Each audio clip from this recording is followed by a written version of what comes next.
À court ou moyen terme, un tremblement de terre va se produire. Un séisme qui risque d'être d'ailleurs très violent, avec une magnitude de 8 sur l'échelle de Richter, suivi d'un probable tsunami avec des vagues de 4 mètres de haut.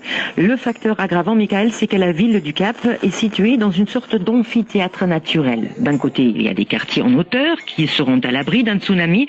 De l'autre, il y a le centre historique situé en bord de mer qui, lui, sera entièrement submergé. Évidemment, face à un tel risque, Stéphanie, la prévention est cruciale.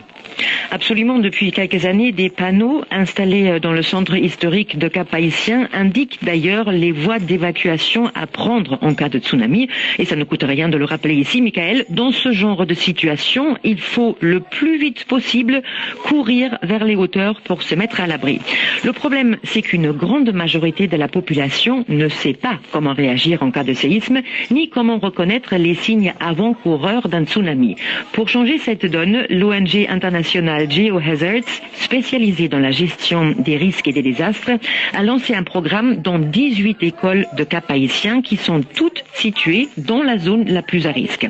Ce programme, qui s'appelle Timoun en action, en français les enfants en action, apprend aux élèves à devenir des sismocitoyens. Sismocitoyen, ça veut dire quoi ? Eh bien, voici ce qu'en dit le docteur Garmalia Mentor-William.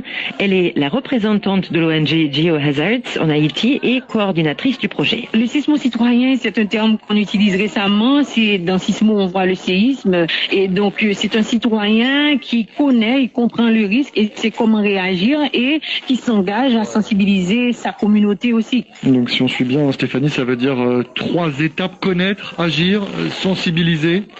Oui, tout à fait. D'abord, il faut comprendre l'origine du risque qui pèse sur la ville de Cap-Haïtien et donc sur ses enfants et leurs familles. On les apprend les mécanismes de production des séismes, des tsunamis, les signes et comment reconnaître un tsunami. Mais aussi, on a eu un psychologue, on a eu aussi un pédagogue qui nous enseigne les meilleures techniques d'apprentissage pour les enfants et comment ne pas les traumatiser en les apprenant ça. Parce que après avoir dit